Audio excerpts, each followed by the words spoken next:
This is a hidden story of Arīb al-Mamuniyah, the Nightingale of Baghdad, Part 1. The Abbasid Caliphate, at its zenith in the 9th century, was a world carved from silk, firelight, and whispered prayers. Baghdad stood as its pulsing heart, a city where scholars, merchants, and mystics converged under minarets that glittered like jeweled spears. The scent of sandalwood drifted through the narrow alleys, where storytellers spun tales beside oil lamps, and the tigress shimmered beneath crescent moons heavy with secrets. Yet behind the splendor, the city throbbed with intrigue, a place where slaves could rise to power, poets could move armies, and one woman's song could silence a hall prince. Arīb's birth was marked not by celebration, but by captivity.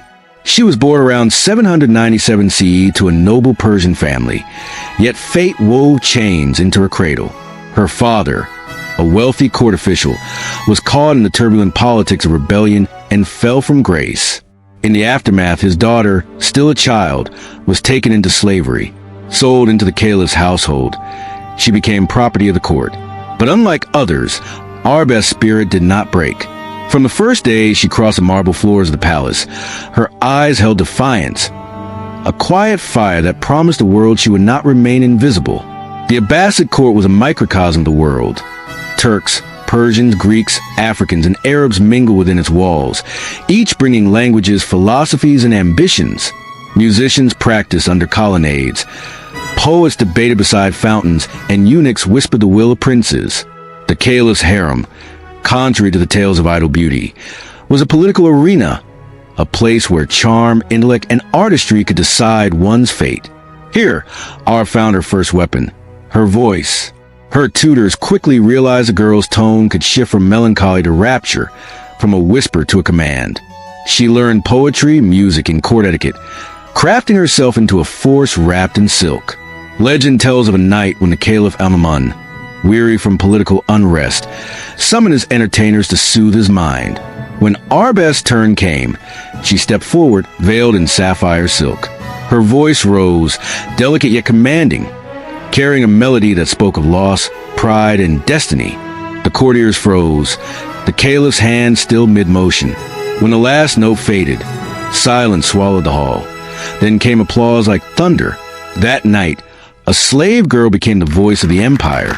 From then on, Arīb was known as al-Mamuniyah, the caliph's own songbird. But fame was a dangerous fragrance. The caliph's affection for Arīb drew envy from rivals, both men and women who had long schemed for influence. In the harem, silk hid daggers sharper than steel. Gossip slithered through corridors, accusing her of witchcraft, manipulation, and pride.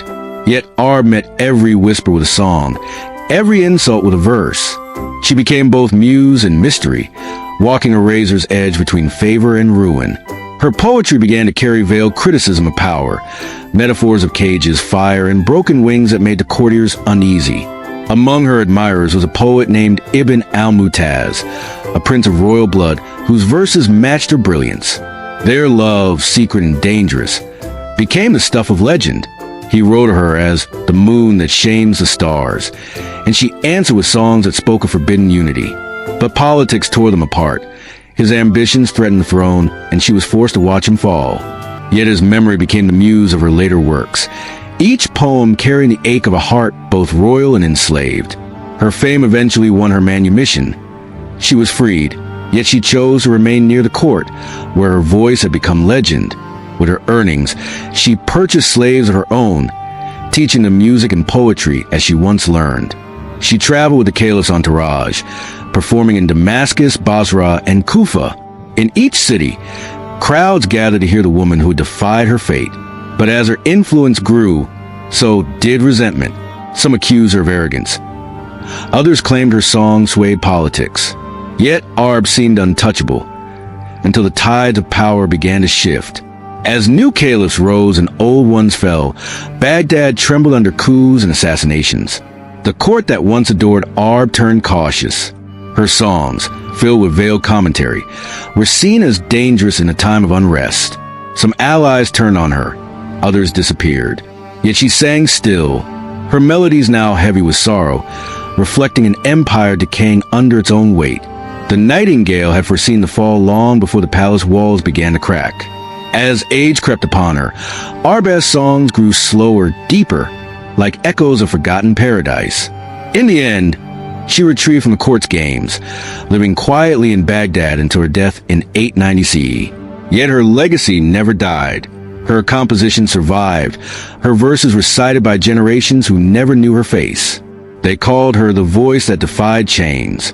And as the city she once ruled with song fell into ruin, her music remained, a ghostly whisper from the age when one woman's art could halt an empire. Up next, Arīb al-Marminiya, the Nightingale of Baghdad, Part 2, Rivalries of Silk and Blood.